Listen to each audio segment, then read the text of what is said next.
Brethren मिल्लत इस्लामी, अस्सलामु अलैकुम व रहमतुल्लाहि व बरकातुहू।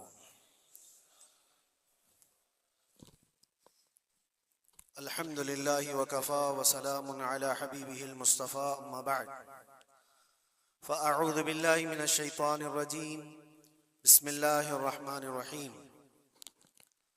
इन्न इद्दतश शुहूरि इंदल्लाहि 12 शहरन फ़ी किताबिल्लाह यौम खलक़स समावाति वल अर्द मिन्हा अर्बअतुन हुरुम ज़ालिकद्दीनुल क़य्यिम इला आखिर हाज़िहिल आया।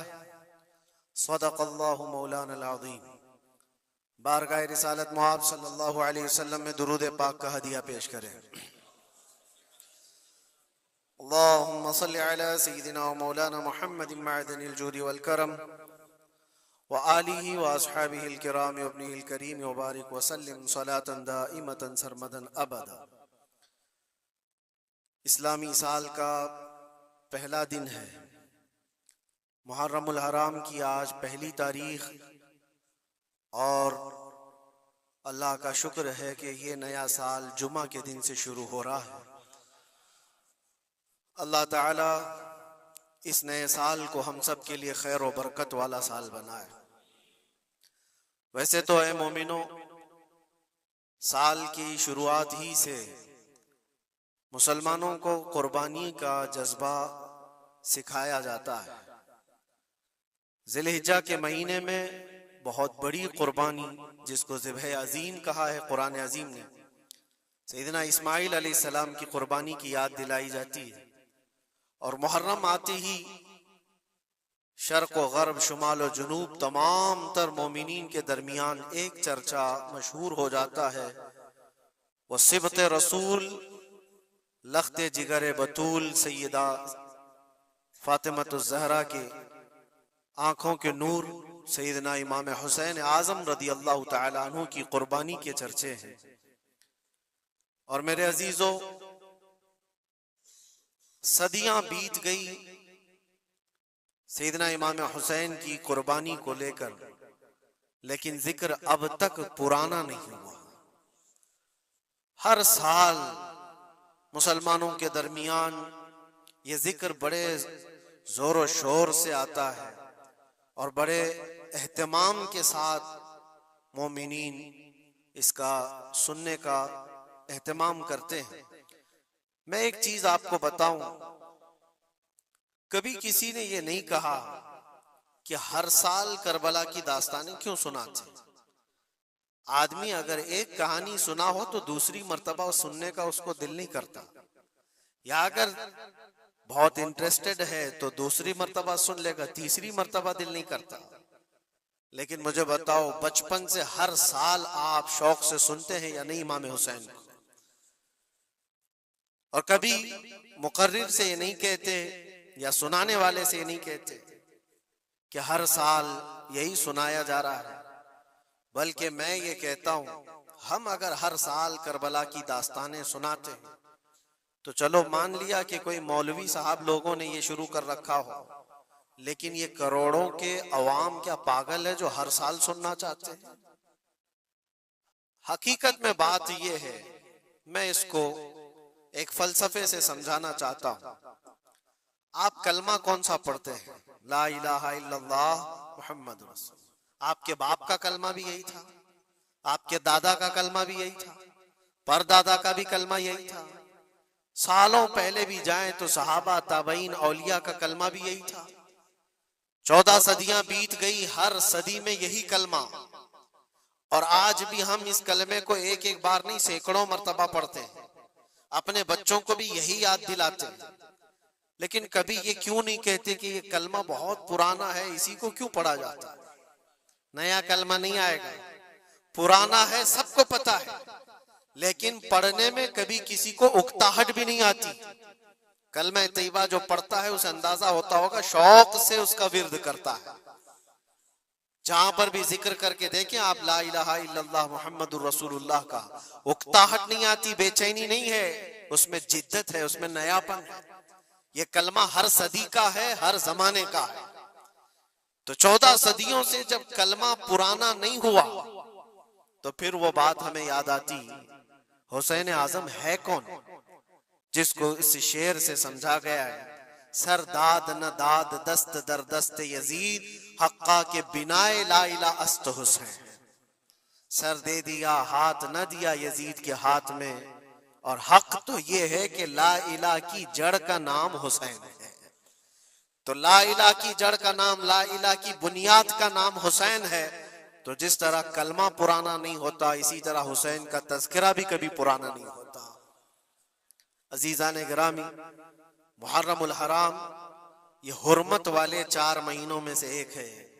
साल के 12 महीनों में अल्लाह ताला ने कुरान पाक में फरमाया 4 महीने हुर्मत वाले हैं, रजब और फिर ये जिलक़ादा, जिलहिज्जा और मुहर्रम, ये 4 महीने हुर्मत वाले हैं। इसमें जंगो जिदाल, कत्लो क़िताल सब हराम है। सिर्फ आपस की बात नहीं कर रहा मैं, किसी दूसरे के साथ भी जो जंगें होती थी उस वक्त ये सब हराम हो जाती, सब तलवारें नीचे रख लिए जाते हुर्मत वाले महीनों। लेकिन तुफ है, लानत है उस यजीदी फौज पर जिसने हुर्मत वाले महीने का भी ख्याल नहीं किया, और ना ही कुफारों मुशरिकीन से उनका मुकाबला था, बल्कि रसूलुल्लाह के घर वालों से मुकाबला था, अहले बैत अतहार से मुकाबला था। हुर्मत वाले महीनों की धज्जियां उड़ा दी गई, करबला के उस मैदान को पूरा लालाजार कर दिया, इस तरह खून रेज कर दिया गया। हर जगह अहले बैत के टुकड़े नजर आते थे। वो एक अजीम सानहा है, एक अजीम हादसा है जिसको रहती दुनिया तक भुलाया नहीं जा सकता। आज मैं थोड़ी बातें अर्ज करके आपके सामने ये बात रखूंगा। अल्लाह के नबी सल्लल्लाहु तआला अलैहि वसल्लम ने इस हुर्मत वाले महीने की फजीलत भी बयान फरमाई, और इस मुहर्रम में हजरत हफ्सा रदी अल्लाह तआला अन्हा जो हुजूर की ज़ौजा हैं, वो फरमाती हैं रसूल पाक सल्लल्लाहु तआला अलैहि वसल्लम 4 अमल जिंदगी में कभी तर्क नहीं करते थे, छोड़ते नहीं थे। वो क्या है? तो आप फरमाती हैं उनमें से एक आशूरा का रोजा हुजूर कभी नहीं छोड़ते थे। आशूरा का रोजा रसूल पाक सल्लल्लाहु तआला अलैहि वसल्लम कभी तर्क नहीं फरमाते। इसकी बड़ी फजीलत है। यह आशूरा क्या है? 10वीं मुहर्रम के दिन को आशूरा कहा जाता है। बड़ा तारीखी दिन है, और बल्कि अल्लाह के नबी सल्लल्लाहु अलैहि वसल्लम ने यह भी फरमाया क़यामत भी इसी दिन को आने वाली है। 10 मुहर्रमुल हराम होगी और जुमा का दिन ही होगा, जिस दिन सूर फूंका जाएगा और पूरी दुनिया फना कर दी जाएगी और क़यामत का मंजर कायम हो जाएगा। आशूरा का दिन आता है तो ऐ मोमिनो, सब के सब अल्लाह की बारगाह में दौड़ आ जाओ, इबादत के लिए लग जाओ। और उस दिन ये याद करना चाहिए कि यही वो दिन होगा जब हमें बारगाह रब्बुल इज्जत में खड़ा किया जाएगा। अव्वलीन से लेकर आखिरीन तक जितने भी पैदा हुए इस रोए जमीन पर सबको उठाया जाएगा, हिसाब व किताब होगा, और वो 50,000 साल के बराबर का एक दिन होगा। उस दिन को याद करके आशूरा का एहतमाम करना जरूरी है। आशूरा में तो वैसी यादगारें बहुत हैं। आदम अलैहिस्सलाम के मुतालिक उनकी तौबा उसी दिन कबूल हुई। नूह अलैहिस्सलाम की कौम पर जो अजाब आया था तूफान का, वो तूफान नूह से कश्ती को जो नजात मिली नूह अलैहिस्सलाम की, वो भी आशूरा का दिन था। सैयदना यूनुस अलैहिस्सलाम को मछली के पेट से बाहर निकाला गया, वो भी आशूरा का दिन था। मूसा अलैहिस्सलाम को फिरौन से नजात दी गई, फिरौन गर्क हो गया, पानी में डुबो दिया गया, वो भी आशूरा का दिन था। बहुत सारी इस तरह की तारीखी चीजें आशूरा के दिन। लेकिन ये सारी तारीखों पर एक तारीख गालिब आ जाती है, वो रसूलुल्लाह के नवासे की कुर्बानी का दिन, इसलिए कि वो पूरी उम्मत को हिला देने वाला हादसा है। नबी आखिरुज़्ज़मान सल्लल्लाहु तआला अलैहि वसल्लम ने अपने उस लख्ते जिगर को, अपने उस नूरे नजर को, जिसके लिए अपने सजदे लंबे कर दिया करते थे। जानते हैं आप, हुजूर पाक सल्लल्लाहु अलैहि वसल्लम के एक बेटे थे हजरत इब्राहिम, और ये उसी जमाने के हैं जब हजरत इमाम हुसैन भी पैदा हुए थे, और हुजूर की गोद में आपके अपने बेटे भी थे। हुजूर सल्लल्लाहु तआला अलैहि वसल्लम के वो एक ही बेटे हैं जो 6 महीने तक जिंदा रहे। हुजूर सल्लल्लाहु अलैहि वसल्लम अपनी गोद में बिठाकर उन्हें प्यार कर रहे थे, और इमाम हुसैन को भी गोद में रखे हुए थे। एक तरफ नवासा है और एक तरफ बेटा है। जिब्राइल अमीन ने आकर के अर्ज किया अल्लाह के नबी सल्लल्लाहु अलैहि वसल्लम से, कहा रब तबारक व तआला की मंशा ये है कि इन दोनों में से आप किसी एक ही को रख सकते हैं।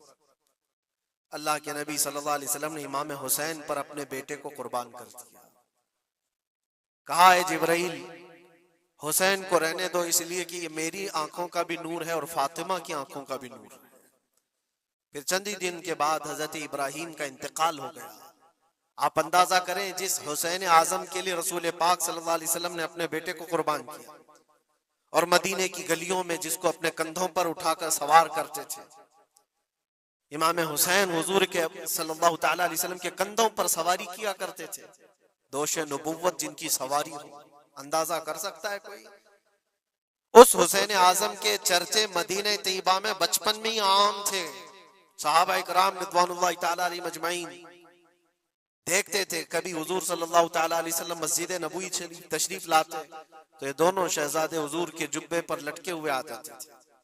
कभी हुजूर मिंबर पर खड़े हैं तो एक शहजादा हुजूर के एक कदम को पकड़ा है, दूसरा दूसरे कदम को पकड़ा हुआ है। ये तो उनकी परवरिश थी जो बचपने की थी। सहाबा उनकी इस बचपने पर रश्क किया करते थे और सहाबा इकराम रिज़वानुल्लाहि ताला अलैहिम अजमईन अदब हद दर्जे का करते थे। आपको मैं बताऊं, अदब तो ऐसा था अहले बैत अतहार का। इमाम हुसैन की उम्र छोटी सी थी, इमाम हुसैन, और एक जमाना ऐसा था जब हुजूर पाक सल्लल्लाहु अलैहि वसल्लम के विसाल के बाद हजरत अबू बकर का जमाना आया। 2.5 साल आपने खिलाफत की। फिर उसके बाद हजरत उमर का दौरे खिलाफत शुरू हुआ और हजरत उमर के दौरे खिलाफत को कौन नहीं जानता? ऐसे रोबो दबदबे वाला खलीफा के लोग उनकी हैबत से कांपते थे। कैसर और किसरा कांप रहे होते थे। बड़ी बड़ी फौजें थर्राती थी उस नाम से, हजरत उमर के नाम से। उनके दौरे खिलाफत में एक बार ऐसा हुआ था कि हजरत उमर के बेटे हैं अब्दुल्ला, और उनका और हजरत इमाम हुसैन का बचपन में कुछ झगड़ा हो गया।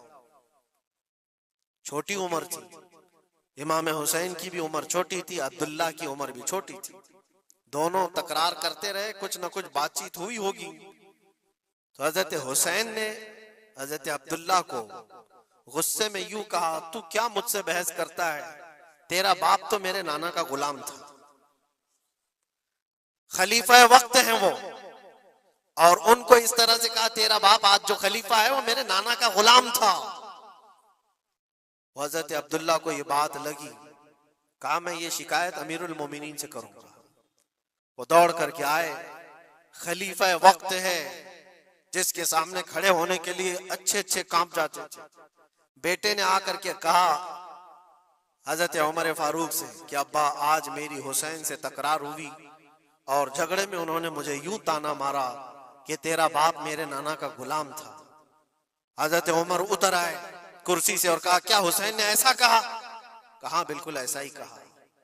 तो हजरत अब्दुल्ला कहते हैं अब्बा का जलाल देख करके मैं समझ गया कि हुसैन को सजा मिलेगी। कहा जाओ हुसैन को बुला लाओ, हुसैन को बुला लाओ, उन्होंने ये कहा है मैं सुनना चाहता हूं। हजरत अब्दुल्ला दौड़े हुए गए, चंद और लोग भी साथ में आ गए कि हुसैन की पेशी हो गई है खलीफा वक्त के दरबार में। अमीरुल मोमिनीन उमर इब्न खत्ताब ने तलब किया है।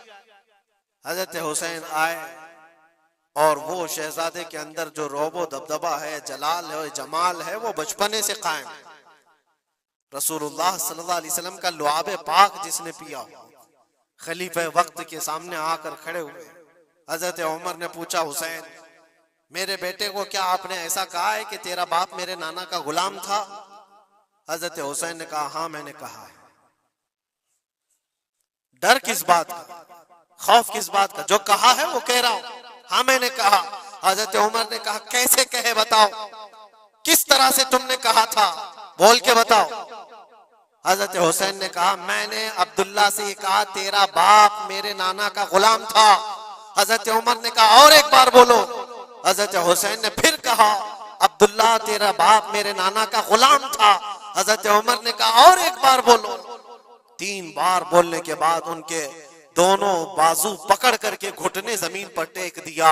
हजरत अमीरुल मोमिनीन कहते हैं मेरी बख्शिश के लिए तुम्हारे जुमले ही काफी हो गए। आपने जो मुझे सनद दी है, ए हुसैन, बस ये जुमला कल क़यामत के दिन भी कह देना, जब मेरा हिसाब हो रहा हो तो इतना कह देना, अब्दुल्ला का बाप उमर मेरे नाना का गुलाम था। इसलिए कि रसूल करीम सल्लल्लाहु अलैहि वसल्लम ने फरमाया है, अल हसन वल हुसैन सय्यदा शबाब अहलिल जन्ना, हसन और हुसैन जन्नती जवानों के सरदार हैं। ये जिसे इजाजत दे दे वो जन्नत में चला जाएगा, जिसे ये कह दे वो कि ये मेरे नाना का गुलाम है। मुझे बताओ मेरे अजीजों, उस हुसैन आजम की बात मैं कर रहा हूँ, वक्त का बारौब खलीफा अमीरुल मोमिनीन उमर इब्न खत्ताब, जिनके सामने घुटने टेक करके बैठे और कहे ये जुमला दोबारा कहो, उनका मकाम क्या हो सकता है। हद दर्जे का अदब सहाबा इकराम के अंदर था। और एक मर्तबा ऐसा भी हुआ था, हजरत उमर मिंबर पर खड़े थे, हजरत इमाम हुसैन अपने घर से दौड़ते हुए आए। ये वो मंजर था जब उन्होंने अपने नाना को मिंबर पर खुतबा देते हुए सुना है। जमाना उन्होंने आंखें खोली हैं हुजूर की गोद में, बचपना पाया है रसूलुल्लाह के घर में, और देखा है सबसे पहले खुतबा देते हुए तो अपने नाना को देखा था। लेकिन जब रसूल करीम सल्लल्लाहु अलैहि वसल्लम की वफात हो गई तो पूरा अंधेरा सा छाया हुआ था।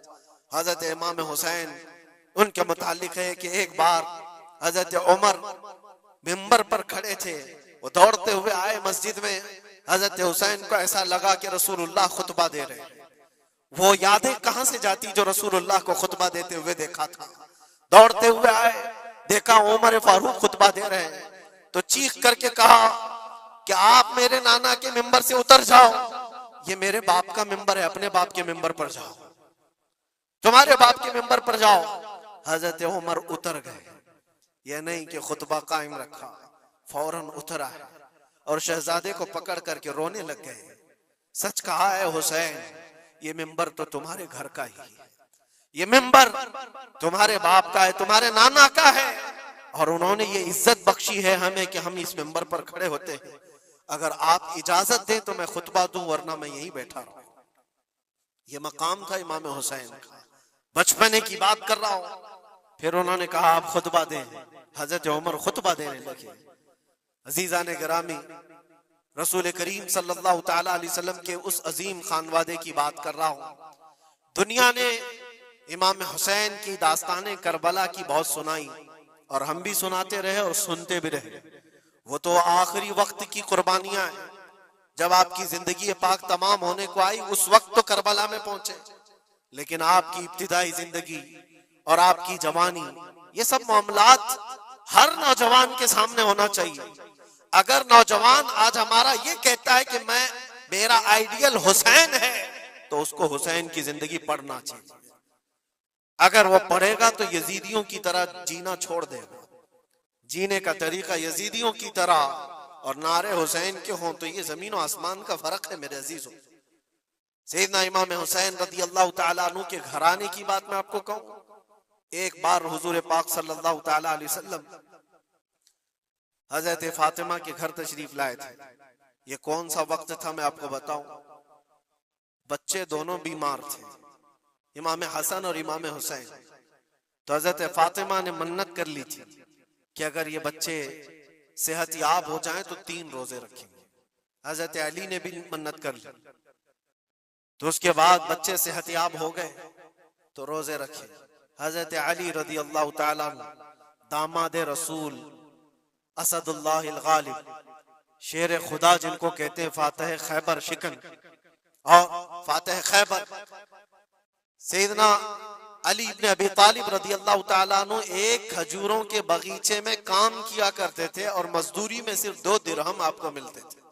वो 2 दिरहम ऐसे कि उससे मदीने में इतना आटा मिलता था जिससे 5 रोटियां बन सकती थी।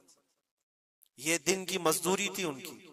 दिन भर काम करके आते, रोजा रख करके गए थे, काम करके 2 दिरहम मजदूरी में ले आए, और उसके बाद आटा खरीद कर लाए और कहा फातिमा रोटियां बना लो। 5 लोग थे घर में, हजरत फातिमा, हजरत अली और आपकी एक कनीज फिदा, और हजरत हसन और हुसैन रज़ी अल्लाह तआला अन्हुम। 5 रोटियां बनी थी और शाम में इफ्तार के लिए बैठे थे। तो ऐन इफ्तार के वक्त एक मिस्कीन दरवाजे पर आता है और कहता है ये अहले बैत का घराना है, मैं बहुत भूखा हूं, क्या मुझे कुछ खिलाया जा सकता है? हजरत फातिमा ने 5 रोटियां उठाकर उसकी झोली में डाल दी, एक भी नहीं रखा, और पानी पीकर इफ्तार कर लिया। क्या ये कर सकता है हम में से कोई? इफ्तारी के वक्त हमारे सामने रखा हुआ सामान इधर से उधर होने नहीं देते। कोई तुम्हारा शरबत थोड़ा सा उठा ले तो देखो पारा कितना चढ़ जाता है।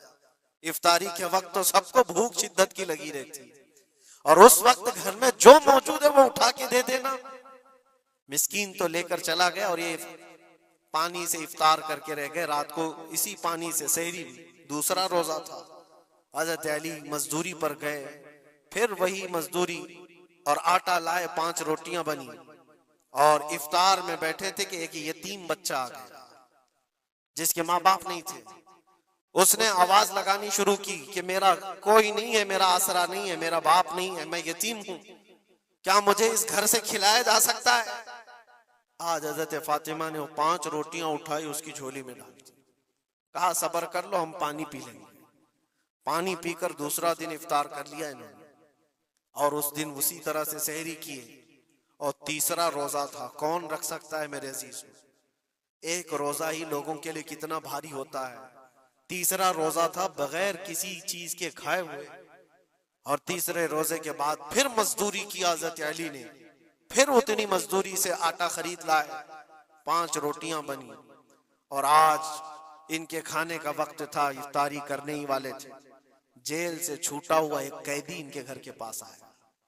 कैदी था जो बरसों से जेल की सजा काट रहा था। अचानक आया और कहा मैं बहुत भूखा हूं, मेरे पास कोई असबाब नहीं, खाने पीने का कोई सामान नहीं, और मैंने इस घराने की बड़ी तारीफ सुनी है, ये अहले बैत का घराना है, क्या मुझे खिलाया जा सकता है? यकीनन वो लजपाल घराना है, वो सखी घराना है। आज भी 5 रोटियां उठाई और डाल दी, और हालत ये हो गई थी कि सबका पेट पीठ से लग गया था, और आवाज नहीं निकल रही थी किसी की। तीसरा दिन गुजरा था, और उस वक्त सब हसनैन करीमैन ताक में दुबके हुए अंदर बैठे हुए थे। हजरत अली झुके हुए थे, हजरत फातिमा भी वो सजदे में थी। रसूल करीम सल्लल्लाहु तआला अलैहि वसल्लम इस हालत में इस घराने में तशरीफ लाते, और आए आवाज दिया तो आवाज किसी की निकल नहीं रही, सन्नाटा है घर में। देखा तो हसनैन करीमैन, जिस्म पूरा लागर दिख रहा है, दीवार से दुबके हुए बैठे हैं। हजरत फातिमा अलग, हजरत अली अलग। ये क्या मंजर है? ये अहले बैत वो है जो फाका करते थे लेकिन शिकायत किसी के पास करते नहीं थे। ये नहीं कि हमारे घर में कुछ नहीं है, कभी नहीं कहा।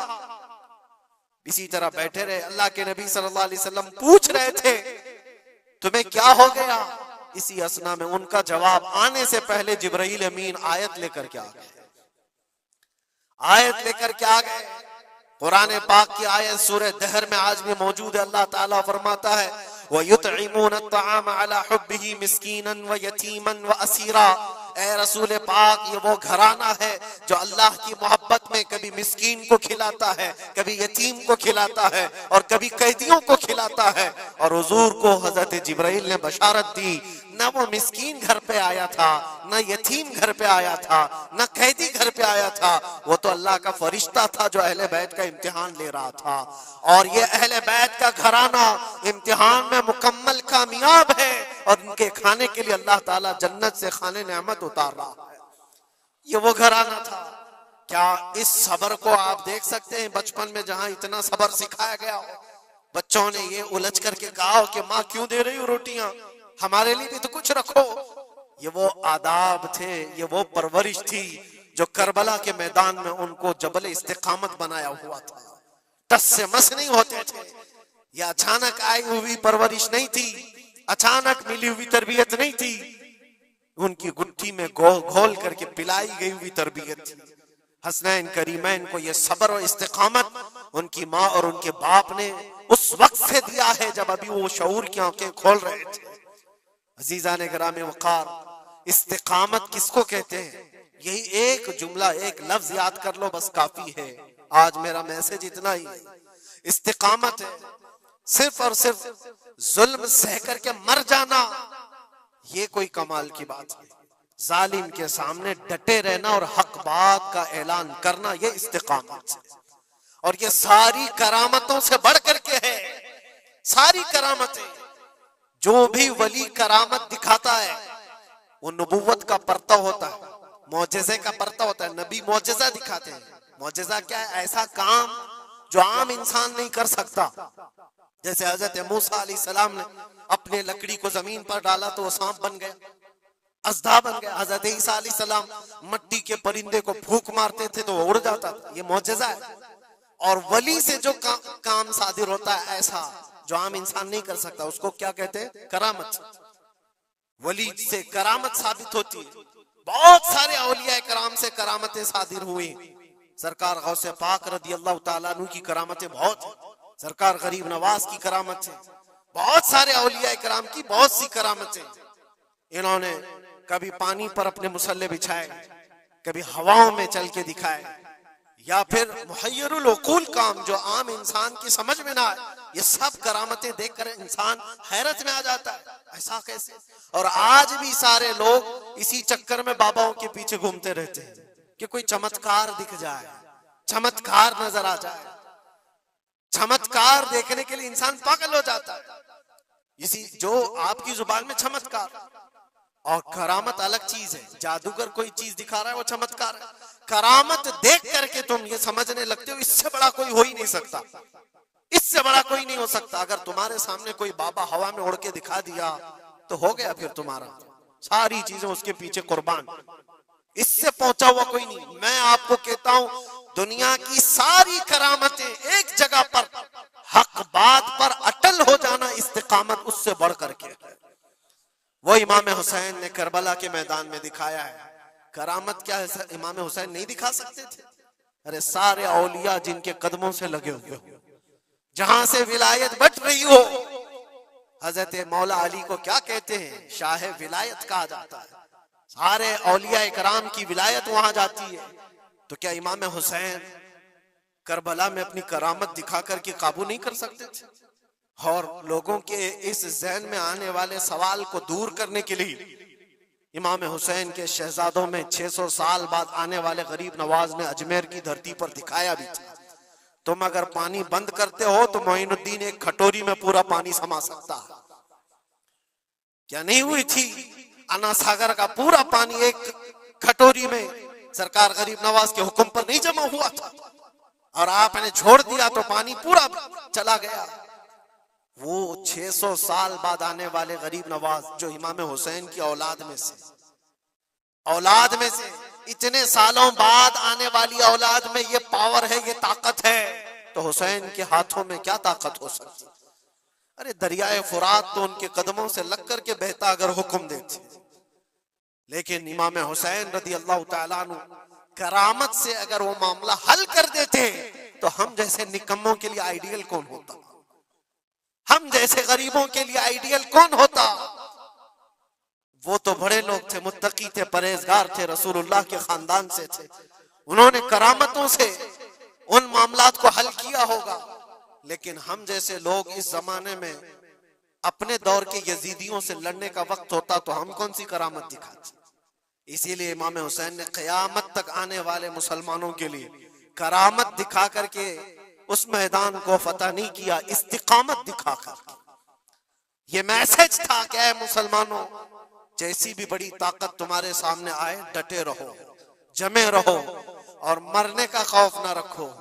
अगर कट जाते हो, मर जाते हो तो कोई फर्क नहीं पड़ता, क्योंकि रब तबारक व तआला ने पहले ही कुरान में गवाही दे दी है, वला तक़ूलू लिमन युक़तलू फी सबीलिल्लाहि अमवात बल अहयाउ वलाकिन ला तशऊरून। जो अल्लाह की राह में मारे जाएं उन्हें मुर्दा न कहो, वो जिंदा हैं, तुम्हें उसका शऊर नहीं। और वो जिंदगी तो आज भी हम देख रहे हैं, आज भी हम देख रहे हैं। इस्लाम जिंदा होता है हर करबला के बाद। क्या ये नहीं देख रहे? हर घर पे इमाम हुसैन के चर्चे। जलने वाले होंगे, कुड़ने वाले होंगे, लेकिन उनको उंगलियों पे गिना जा सकता है। बाकी चाहने वालों की तादाद सितारों से ज्यादा है। इमाम हुसैन का झंडा आज भी उसी तरह लहरा रहा है। सच बताऊं मैं आपको, कभी आपको इत्तेफाक हो तो मुल्क शाम के दिमश्क में भी जाना, जहां पर 3 साल यजीद का दरबार लगता था। वो भी अपने वक्त का खलीफा बना हुआ था और उसने जो अपने दौरे खिलाफत में, अपने दौरे हुकूमत में जुल्म ढाए वो तारीख में रकम हो चुके हैं। जा करके पूछना अहले शाम से, दिमश्क वालों से कि एक दौर यहाँ तुम्हारा बादशाह रहता था, शाम का हुक्मरान यजीद, वो कहाँ है, उसकी कब्र कहाँ है। लोग तो बगलें उठा करके आपको कहेंगे कि यहाँ तो कोई ऐसी कब्र नहीं दिखती। हाँ, हमको पता है, बाज मुअर्रिखीन ने, बाज दानिश्वर जो पढ़े लिखे वो कहते हैं जहां पर सारा कचरा एक जगह फेंका जाता है, डम किया जाता है दिमश्क का, वहां कहीं उसकी कब्र खो गई है, उसमें कहीं कब्र खो गई है। ये तो उसकी बात कर रहा हूं जो बादशाह था, फौज रखता था, ताज रखता था, तख्त रखता था और हुकूमत रखता था। उसका सवाल ऐसे। फिर आओ इराक की सरजमीन पर और करबला जाओ। सोचो, एक खुला चटेल मैदान था, यहाँ पर कोई आबादी नहीं थी, दूर दूर तक एक दरियाए फुरात बहती थी और बाकी कुछ नहीं था। और जाकर के आप ढूंढने लग जाओगे कि मैदान कहाँ है, तो तुम्हें मैदान नहीं मिलेगा, हर जगह आबादी ही आबादी। एक हसीन और जमील शहर है और लोगों से पूछो कि यहाँ तो हमने सुना था रसूलुल्लाह के शहजादे हुसैन को काट करके टुकड़ों में बदल दिया गया था, उनके शहजादों को, और इमाम हुसैन के सर को अलग कर दिया गया, जिस्म को अलग कर दिया गया, उनके बेटों के जिस्म पर घोड़े दौड़ा दिए गए थे। सुना तो ऐसा था कि उनके सब जिस्म को इस तरह से बिखेर दिया गया था। वो कहाँ है? क्या मिट गए तारीख में? नहीं, आपको हाथ पकड़ कर ले जाकर ऐसे दरबार में खड़ा करेंगे जिस दरबार की ऊंचाई देखने से टोपी गिर जाती है। उस हसीन दरबार को देखते ही दिल में हैबत तारी होती है और फिर तुम बेइख्तियार ये कह दोगे, हुसैन का दरबार देखते ही तुम्हारी जुबान से ये अल्फाज निकल पड़ेंगे, शाह अस्त हुसैन, बादशाह अस्त हुसैन। वो अब भी बादशाह है, अब भी शाह है और हजारों लोगों को देखा है हमने हुसैन आजम की कब्र पाक के पास आते हैं। मैं पूछा था एक बड़े बुजुर्ग से, चिट्ठियां वहां पर बहुत अंदर रहती हैं, बहुत सारे लोग अपने पैसे भी डालते हैं, नजराने भी पेश करते हैं, बहुत सारी चिट्ठियां होती हैं। मैंने पूछा है चिट्ठियां क्या है?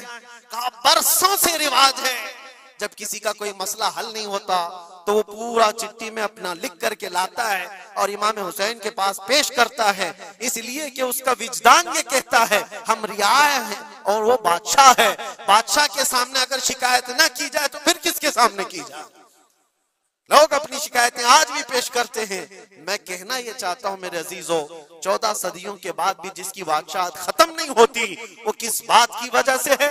वो इस्तिकामत की बुनियाद पर है।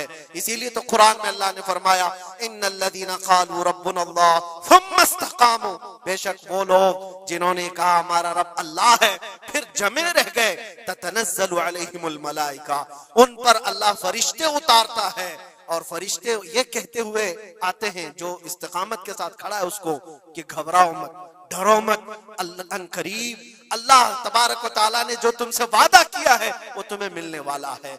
ये इस्तिकामत के साथ रहने वाले के लिए मलाइका उतारे जाते हैं। आज भी हमारा इम्तिहान इसी इस्तिकामत को लेकर के है, कितने जमे रहोगे, कितने डटे रहोगे, यही इम्तिहान आने वाला है। आगे भी देखना, इस जमाने में भी देखना, तुम्हारी टोपियां उतारी जा रही, तुम्हारी दाढ़ियां नोची जा रही, तुम्हारे बुरखे, तुम्हारे हिजाब सब सवालिया निशान हैं। अब तो हालात ये हो गए हैं, लोगों को इतनी खुजली है कि अजान की आवाज से भी पूरे जिस्म में कुछ लोगों को खुजलियां होती हैं। तकलीफें इतनी हैं कि सब उतार दो, कोई अजान की आवाज नहीं। सदियों से जो अजान की आवाजें गूंज रही थी, आज पता नहीं पागलों के दिमाग में कौन सी चीज सवार है, कौन सा शैतान सवार है। ये सिर्फ और सिर्फ इसलिए नहीं है कि अभी अभी के बने हुए शैतान हैं, शैतान तो पुराने हैं, लेकिन इम्तिहान की घड़ी तुम्हारी है। वक्त अभी हमारे इम्तिहान का आ चुका है। ये जो पूरी दुनिया के हालात आप देख रहे हैं, इन हालात में भी मेरे अजीजों एक बात याद रखना, बहुत सारे तूफान, बहुत सारी आंधियां आएंगी। अगर तुम ईमान की हिफाजत के साथ इस दुनिया से गए तो अमन में हो, वरना अल्लाह के नबी सल्लल्लाहु अलैहि वसल्लम ने इसी जमाने के लिए फरमाया था, वो जमाना आएगा मेरी उम्मत पर कि सुबह मोमिन होंगे, शाम में काफिर हो जाएंगे। शाम में मोमिन सोएंगे, सुबह काफिर उठेंगे। वो उस जमाने में हम आ चुके हैं जहां ईमान का सौदा होने लग गया है। लोग तो आज, मुझे पता है मैं हर चीज पर बात करूं तो बहुत लंबी बात चली जाएगी। हमारी कौम में सबसे ज्यादा वो गद्दार लोग मौजूद हैं जो चंद टकों के लिए, जो चंद पैसों के लिए मुखबिरी किया करते हैं और ईमान बेचते हैं। इनको क्या हासिल होता है? अपनी कौम की खबरें जा करके लोगों को पहुंचाना, पुलिस को खबर देना, उसको खबर देना, नेताओं की चाटुगिरी करना। ये सब चीजें तुम्हारे यहाँ कहां से आ गई? तुम तो खैर उम्मत हो, हुसैन आजम के गुलामों में तुम्हारा नाम होता है। तुम्हारा सीना तो ऐसा होना चाहिए कि कभी तुम्हें कोई गुलामी पे झुका ना सके। लेकिन जो लोग गुलामी को पसंद करके तलवे छाटना चाहते हो, याद रखना इस दुनिया में भी जिल्लत है, आखिरत में भी बड़ी जिल्लत है। बहुत बड़ी जिल्लत का तौक उठा करके उठाए जाएंगे।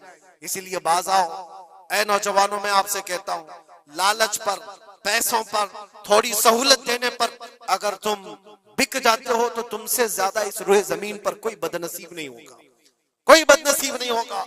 आपको पता है मुनाफिकीन के रद में अल्लाह ने कितनी आयतें उतारी, और कुरान में अल्लाह ने फरमाया इन्नल मुनाफिकीन फी दरकिल अस्फली मिनन नार, बेशक मुनाफिकीन जहन्नम के सबसे नीचे हिस्से में होंगे, सबसे ज्यादा अजाब में होंगे।